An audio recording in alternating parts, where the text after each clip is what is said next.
Hello दोस्तों, स्वागत करते हैं आप सभी का अपने यूट्यूब चैनल जैकपुर पे। आज के इस वीडियोस में हम लोग क्लास 10th का हिंदी का मॉडल सेट यानी हिंदी ए का मॉडल सेट डिस्कस करने वाले हैं। यहाँ से आपको डायरेक्ट सवाल एग्जाम में देखने को मिलेगा।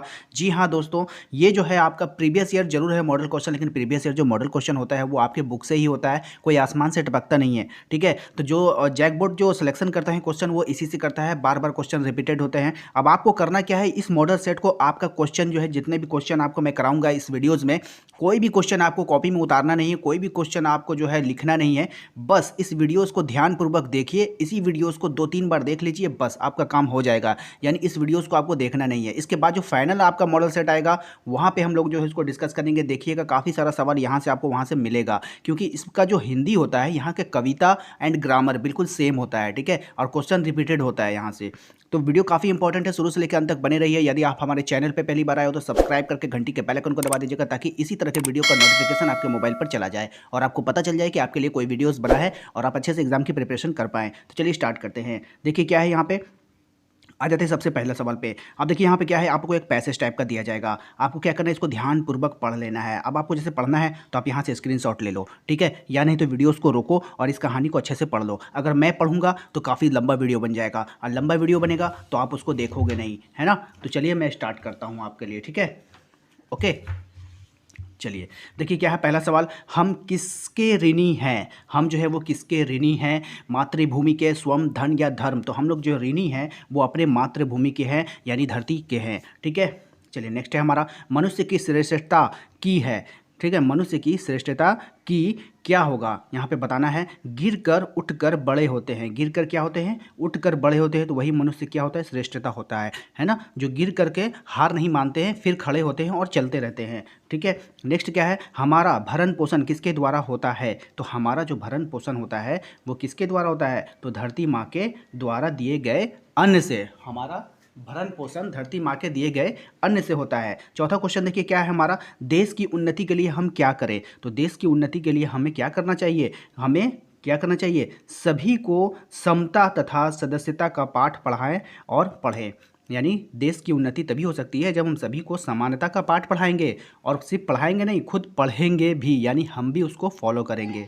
ठीक है, यहाँ पे पढ़ना और पढ़ाना से मतलब है फॉलो करना। ठीक है, देश प्रेम क्या है, क्वेश्चन नंबर 5। देश प्रेम का मतलब हो जाएगा देश के प्रति रीति रिवाजों को निभाना और विभिन्न धर्मों का सम्मान करना। तो ये आपका आंसर हो जाएगा, क्वेश्चन आंसर नंबर ए हो जाएगा। ठीक है, नेक्स्ट है हमारा, देखिए प्रस्तुत पद्यांश को ध्यानपूर्वक पढ़कर प्रश्न संख्या 6 से 10 तक के लिए सही उत्तर का चयन करना है। तो यहाँ पर आप लोग पढ़ लीजिएगा, काफ़ी अच्छा ये कविता है। लहरों से डरकर नौका कभी पार नहीं होता, कोशिश करने वालों की कभी हार नहीं होती, नन्ही चींटी जब दाना लेकर चलती है, चढ़ती दीवारों पर 100 बार फिसलती है, मन का विश्वास रगों में साहस भरता है, चढ़कर गिरना गिरकर चढ़ना से ना अखड़ता है, आखिर उसके मेहनत बेकार नहीं होती, कोशिश करने वालों की कभी हार नहीं होती। तो काफ़ी अच्छा है, आप इसका स्क्रीनशॉट ले सकते हो या फिर वीडियोज़ रोक कर इसको पढ़ सकते हो। इसी से रिलेटेड आपको क्वेश्चन यहाँ पे देखने को मिलेगा एग्जाम में भी। ये रिपीटेड हो सकता है, सेम टू सेम रिपीट कर सकता है। ठीक है ना, देखिए किससे किससे डरकर नौका पार नहीं होता, आपको इसका आंसर करना है। तो किससे, लहरों से डरकर, लहरों से डरकर, लहरों से डरकर। ठीक है, नेक्स्ट हो जाएगा हमारा, नन्ही चींटी दाना लेकर कहाँ चढ़ती है, तो दीवारों पे चढ़ती है। ऑप्शन नंबर ए इसका आंसर हो जाएगा।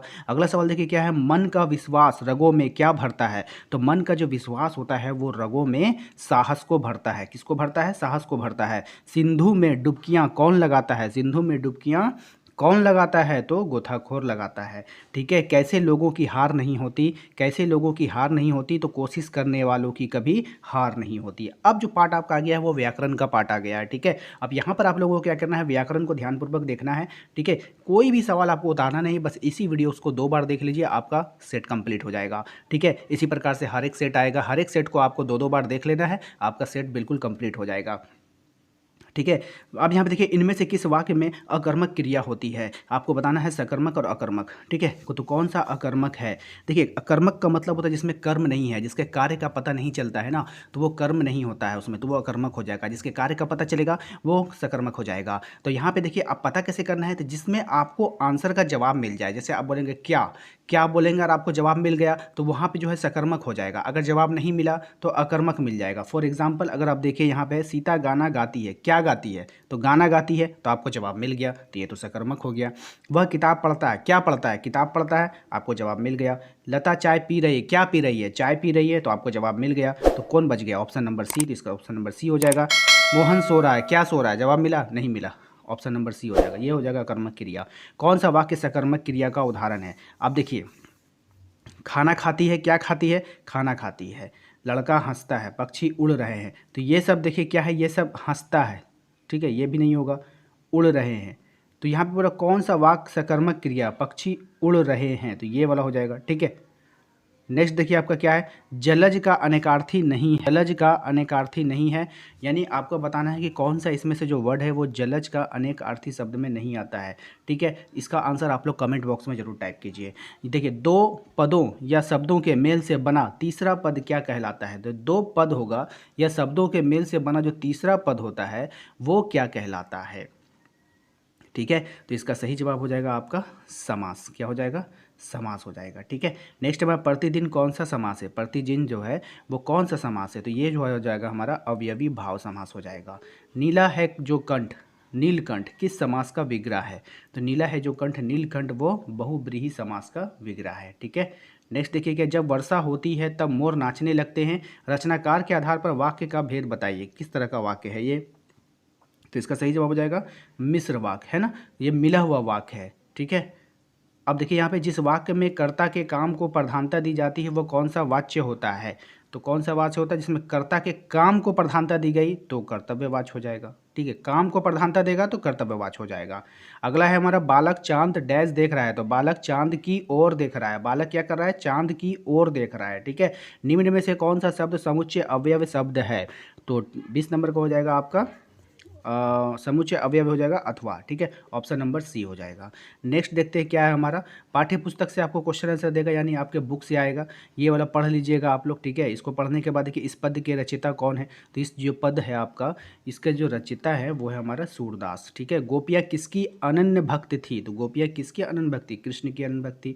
नेक्स्ट हमारा पुरहीन पात का क्या अर्थ है? तो पुरहीन पात का अर्थ होता है कमल का पत्ता, ठीक है, इसको याद रखना है। गोपियों ने उद्धव के व्यवहार की तुलना किससे की है? तो कमल के पत्ते और तेल के मटके से की है, ठीक है। किस महीने में चारों तरफ हरियाली छा जाती है, अट नहीं रही कविता के आधार पर बताएं। तो किस महीने में? तो फागुन के महीने में, ठीक है। नेक है उत्साह और अट नहीं रही, इन दोनों कविताओं के कवि कौन है? तो इसका हो जाएगा आपका option number B, Suryakant Tripathi Nirala, ठीक है। किसकी मुस्कान इतनी मोहक है कि मुर्दे में भी जान डाल देती है? तो नन्हे शिशु की जान, ठीक है, याद रखेंगे। फसल कविता के अनुसार बताएं कि फसल किनका बदला हुआ रूप है? तो किसका बदला हुआ रूप है? सूर्य की किरणों का। नेक्स्ट देखिए क्या है हमारा अगला, देखिए इसको पढ़ लीजिएगा आप लोग पैसेज टाइप से, यहीं से क्वेश्चन आपको पूछा जाएगा, तो इसको वीडियो रोक कर पहले अच्छे से आप लोग पढ़ लीजिए। बेटे के मरने पर बाल गोविंद भगत क्या कर रहे थे? तो बेटे के मरने पर क्या कर रहे थे? गा रहे थे, ठीक है। नेक्स्ट क्या है, भगत जी का बेटा कैसा था? भगत जी का जो बेटा था वो कैसा था? तो सुस्त और भोदा सा था, ठीक है। भगत जी की पतोहू कैसी थी? तो भगत जी की जो पतोहू थी वो सुभग और सुशील होने के साथ घर की पूरी प्रबंधकता थी, ठीक है।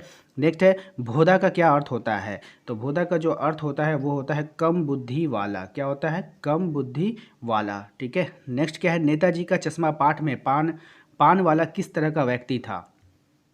ठीक है, तो ये किस तरह का व्यक्ति था? एक मोटा सा हंसमुख और खुशमिजाज व्यक्ति था, ठीक है। ऑप्शन नंबर डी हो जाएगा। नेताजी का चश्मा पाठ में नेताजी की प्रतिमा किस चीज़ की बनी थी?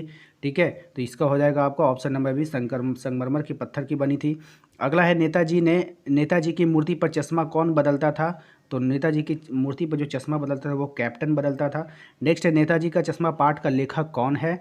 तो नेताजी के पाठ का जो लेखक है आपका वो हो जाएगा आपका 36 का बी, स्वयं प्रकाश। क्या हो जाएगा? स्वयं प्रकाश, ठीक है। चलिए इसके बाद फिर आप लोगों को एक पैसेज टाइप का दिया जाएगा, फिर इसको भी आप लोग ध्यानपूर्वक पढ़ लेना, वीडियोस रोक लो या फिर स्क्रीनशॉट ले लेना। इसके बाद इसको ध्यानपूर्वक पढ़ने के बाद कुछ क्वेश्चन है, आपको उसका आंसर करना पड़ेगा। प्रस्तुत पाठ किस पार्ट से लिया गया, यानी कि हर एक चैप्टर से छोटा छोटा ले लिया जाता है, इसलिए आपको पूरा कहानी भी पढ़ना होगा, ठीक है ना। कौन से पार्ट का है, कौन से कहानी का, ये आपको जो है शॉर्ट मैसेज पढ़ करके आप लोग को बताना पड़ेगा, ठीक है। तो ये आप लोग को देखना है किस पार्ट से लिया गया। तो ये जो आपका हो जाएगा आपका माता का आंचल से ले लिया गया है। लेखक क्या खेलते थे? तो लेखक क्या खेलते थे तो ये हो जाएगा आपका सी, नाटक करते थे लेखक, ठीक है। इस गद्यांश के खेल में मेले की चर्चा की गई है, किस मेले की चर्चा की गई है? तो आपको बताना है, तो ददरी के मेले की किसकी चर्चा की गई? ददरी के मेले की।